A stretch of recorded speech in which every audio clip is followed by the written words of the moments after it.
In September 2009, AMD released the Radeon HD 5870, the first consumer DirectX 11 GPU, which wiped the floor then with the fastest GPU from Nvidia, the GTX 285. With Nvidia nowhere to be seen as their new Fermi cards kept being pushed back, AMD had the GPU space to themselves. But instead of sitting back, they went after the GTX 295. In November 2009 they doubled down on their performance supremacy, with the dual GPU HD 5970, boasting two HD 5870 cores on a single PCB. Now, for most people the 5970 should have been plenty fast, but ASUS thought otherwise, and they came up with this behemoth of a graphics card, the ASUS ARES. ASUS took the same concept of the 5970, but now boosts clock speeds to 850 MHz on both cores and 1200 MHz on the memory, so both to the level of the normal 5870. Speaking of the VRAM, they doubled that from 1 to 2 GB per core, for a total of 4 GB, which was a huge amount 10 years ago. The chip and VRAM specifications alone don't really do this card justice, however. We have to discuss the size, the build quality and the weight of it. To get an impression of the weight of this card, here's a GTX 570 with the Nvidia reference design cooler.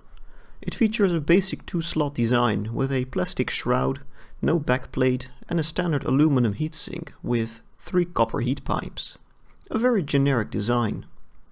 On the scale it comes in at around 650 grams, or 1.4 pounds. Now here comes the ARES on the scale. Over 2.1 kilograms, or 4.6 pounds. In fact, it is so heavy, we can easily fit in over 3 GTX 570s in the weight of the ARES alone.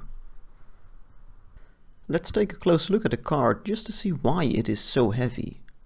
Starting with the back, and here you can see it has a full metal backplate covering the entire card, which is necessary as the card actually has memory modules on the back which need cooling.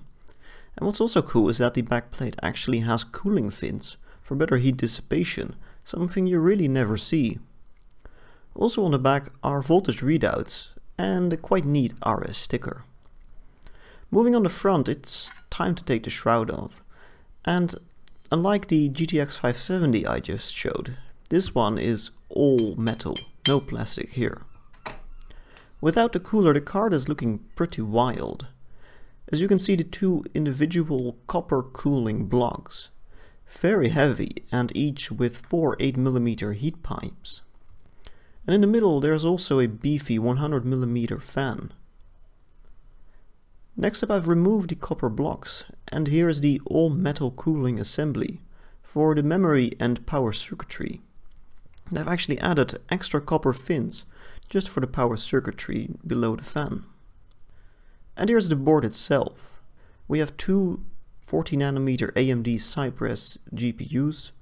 Around each GPU are 8 Hynix memory modules on the front and 8 on the back for a total of 32 modules, totaling 4 GB. In the middle is the PCI Express bridge chip to connect the GPUs, and for each GPU there's a 4-phase power delivery in the middle. What is also worth mentioning is that there is a crossfire connector if you want to connect up another ARES. Before putting it back together, I just wanted to show how crazy it looks without the shroud installed. Display inputs are relatively meager with only DVI, DisplayPort and HDMI. Although power inputs are plenty with dual 8-pin and 6-pin connectors. Now, building a card like that did not come cheap. In fact, at the time of release 10 years ago, this was the most expensive consumer GPU you could buy, with an MSRP of $1,200. What is also worth noting is that it did come with an aluminum suitcase with some accessories like a gaming mouse, but with the card I got, I didn't get that with it. And as you can see from the shots, this one isn't in particularly pristine condition either, but then again I paid around 75 euros for that, so I can't really complain about that. Now, ideally I'd want to compare this card to SLI GTX 480s, However, the closest I have here are these two 2.5 GB GTX 570s, which should actually perform fairly similarly considering they have the same amount of CUDA cores and are also of the Fermi architecture. So let's get started.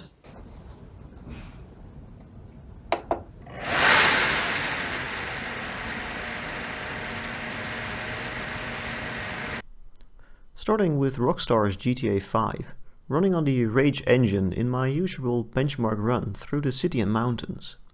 While performance on the high preset is quite playable at a 66 FPS average, the utilization is rather suboptimal, staying below 70% most of the time for both GPUs. As a result, the GTX 570s are 42% faster on average here, and double as fast for the 1% low.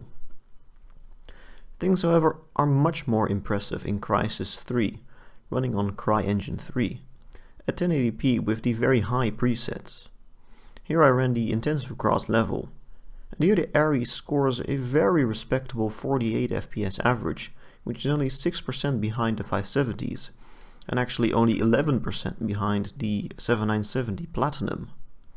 Interestingly, it beats the 570s on the 1% low at 34 FPS over 30. Also very close to the 7970's 36 FPS. Changing gears to Dirt Rally on the Ego engine.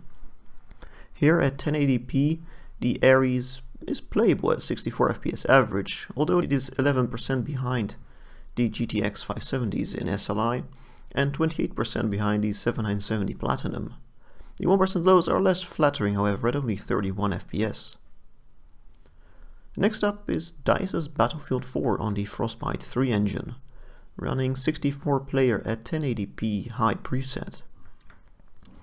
On the left here is the ARES running around 90 FPS, and on the right are the GTX 570s running at around 110 FPS, meaning they're around 10 to 15% ahead. Nevertheless, I'm really impressed by how well the ARES did here. However, this was only at stock settings, so it's about time to turn up the frequencies and see what the ARES can really do. With a modest overvolt to 1250 mV, I was able to boost both cores to just over 1 GHz, turning this ARES into a GHz edition, which is actually a really good overclock for this card. The memory saw an equally impressive boost from 1200 to 1350 MHz. Starting with Dirt Rally, with the overclock in place, performance increased 11% to 71 FPS average, now tying with the two 2.5 GB GTX 570s. 1% low performance saw a small increase to 33 from 31.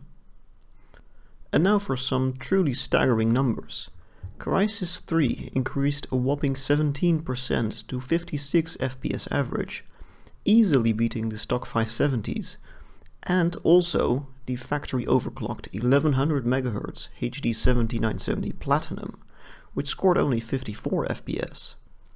While the 1% lows weren't as strong, these are nevertheless some monumental performance numbers for terascale of this era. And lastly, in GTA 5 the overclock unfortunately didn't really make much of a difference, with the subpar driver utilization holding the card back from really being able to stretch his legs as much as it did in Crysis 3. The 1% low did however see a small increase to 32. Well, I gotta say those are some interesting numbers. With terascale and crossfire you never really know what to expect, but at least in some cases here it really showed to have some good performance, especially considering Fermi and SLI really have shown to have aged very well. And while I did have to very carefully select the titles I just showed, because with modern titles like Battlefield 5 or Shadow of the Tomb Raider, forget it, those are just not gonna work. But like Crysis 3 here, it actually beat the 7970. Just don't expect it to do so in other titles except Crysis 3.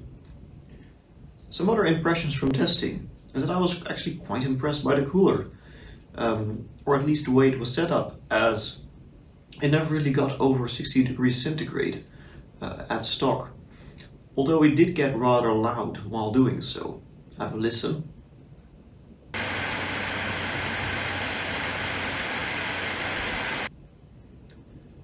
Another thing I noticed is that it wasn't really that power hungry. I was expecting it to draw more power, but in my I put them side to side in Unigine Valley, and both were drawing around 430 watts. Especially considering the Fermi chips in the 570s are one generation newer compared to the Cypress chips in the ARES. And the last thing which I thought was pretty cool is that the chips are actually, they've gone to the effort of actually labeling the chips as ARES chips, not as say dual 5870s or 5970s, but they're actually labeled as ARES, which I thought was pretty neat. Well, that was all I have for you today. I hope you've enjoyed this look at the ASUS ARES, now 10 years later after release. If you did enjoy it, please leave a like, and if you want to be kept up to date on future projects, why not consider subscribing. Well, that was all, and bye bye.